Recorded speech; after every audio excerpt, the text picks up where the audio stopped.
একটার পর একটা ডক্টর ইউনূস যাবে, খালেদা যাবে, হাসিনা যাবে, এরশাদ যাবে, ভুট্টো যাবে, দেশের পর দেশ সব ধ্বংস হয়ে যাবে। আজ পর্যন্ত 53 বছর বাংলাদেশের স্বাধীনতার বয়স চলে গেছে, কত সরকারের পর সরকার পরিবর্তন হয়েছে, একটার পর একটা সরকার চলে গেছে, আজ পর্যন্ত বাংলাদেশের একটা কোনা কাঞ্চিতে শান্তি প্রতিষ্ঠা হয়নি, হচ্ছে না, হবেও না। ডক্টর ইউনূসদের মতো কোটি কোটি ইউনূসও যদি বাইরের তথ্য এনেও যদি বাংলাদেশ চালাতে চায়, কোশ্চেন কালেও বাংলাদেশ স্বাধীন হবে না যতদিন পর্যন্ত প্রতিটা সেক্টরে মুহাম্মদ আরবির আদর্শ বাস্তবায়ন না হবে। হ্যাঁ, হয়তো বলতে পারে হুজুর এই 1400 বছর আগের আইন দিয়া ডিজিটাল যুগ চলে, আদালত কেমনে চলবে, অর্থনীতি কেমনে চলবে, সমাজনীতি কেমনে চলবে, ইসলামী আইন দিয়া, মুহাম্মদের আইন দিয়া রাষ্ট্র পরিচালনা সম্ভব নয়। আমি বলি তোমরা তো সুখ শান্তিতে থাকতে চাও। কিছু কিছু নাস্তিক্যবাদ আবার এটাও বলে যে হুজুররা দেশকে শুধু পিছিয়ে নিতে চায়, তার মানে মুহাম্মদের আইন বাস্তবায়ন করলে দেশটা তো 1400 বছর আগের মডেল মানবে, তো দেশটা পিছিয়ে যাবে। আমরা চাচ্ছি দেশকে আগায় নিতে, আর হুজুররা চাই দেশটাকে পিছিয়ে নিতে। আরে দেশটা পিছিয়ে গেলে যদি ধর্ষণ বন্ধ হয়, আমার দেশকে ইউরোপ আমেরিকা বানানোর কোনো অর্থ থাকে না। দেশটা পিছিয়ে গেলে যদি চুরি বন্ধ হয়, ডাকাতি বন্ধ হয়, জেনা বন্ধ হয়, দুর্নীতি বন্ধ হয়, অর্থ পাচার বন্ধ হয়, তাহলে আমার দেশকে এগিয়ে নেওয়ার কোনো অর্থ থাকে না। আমরা চাই মুহাম্মদের আইন বাস্তবায়ন হওয়ার মাধ্যমে দেশটা সুখে শান্তিতে সমৃদ্ধিতে ভরে উঠুক। যদি তারা বলে যে হুজুর এমন কোনো উদাহরণ কি পৃথিবীতে আছে যে মুহাম্মদের আইন বাস্তবায়ন কইরা দেশটা শান্তিময় হয়েছে, যদি তোমরা এই প্রমাণ চাও তাহলে আমি তোমাকে সুস্পষ্ট বর্তমানের উজ্জ্বল দৃষ্টান্ত দিতে চায়। আফগানিস্তানের তালেবানের দিকে তাকাও। তোমরা যারা বলো টুপিওয়ালা দাড়িওয়ালাদের দিয়ে রাষ্ট্র পরিচালনা সম্ভব নয়, আমি এটা বলি টুপি দাড়িওয়ালা ছাড়া এই পৃথিবীর ভূখণ্ডে, এই মানচিত্রে চুরি বন্ধ হবে না, ডাকাতি বন্ধ হবে না, সেনা বন্ধ হবে না।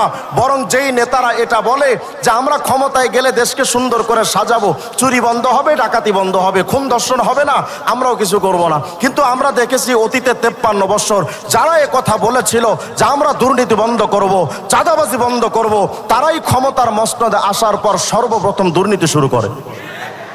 যারা এক কথা বলে যে আমরা ধর্ষণ বন্ধ করব, তাদের ছেলেরা ধর্ষণ করে সেঞ্চুরি করে, দোষ চাপায় মজনু পাগলাদের উপরে। আমরা বুঝাতে চাচ্ছি এটা টুপিওয়ালা দাড়িওয়ালা দিয়া। আজকে ডক্টর ইউনূস তো বলছে যে আমরা দেশকে সংস্কার করব, প্রত্যেকটা সেক্টর সংস্কার করব, প্রতিটা সেক্টর সংস্কার করে একটা দেশকে সুন্দর জায়গায় পৌঁছে দিব।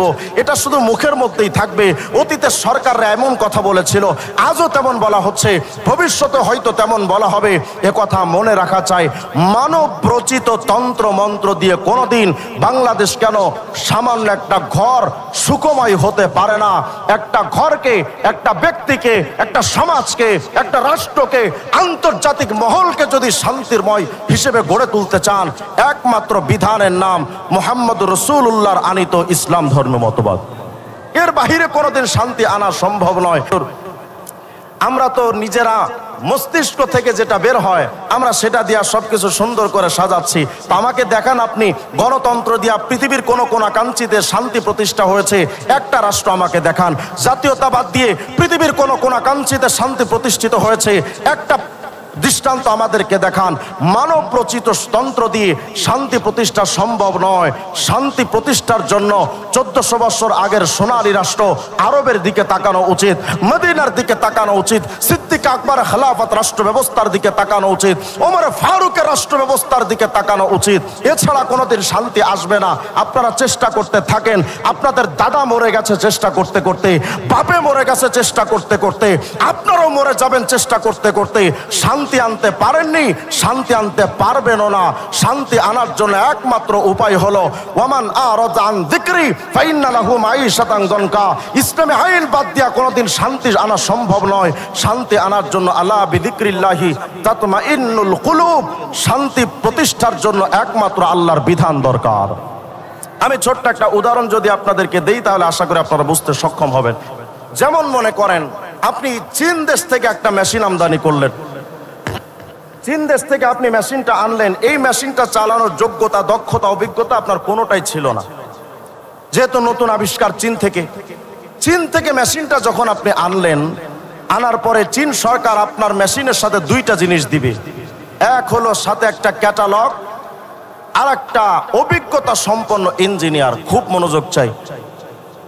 ইলেকট্রিক জিনিস কেনার সাথে দেখবেন সাথে আপনাকে ছোট্ট 2-3 পৃষ্ঠা অথবা ছোট্ট একটা বই দেয়, এর মধ্যে নিয়ম লেখা থাকে আপনি এটা এভাবে চালাবেন।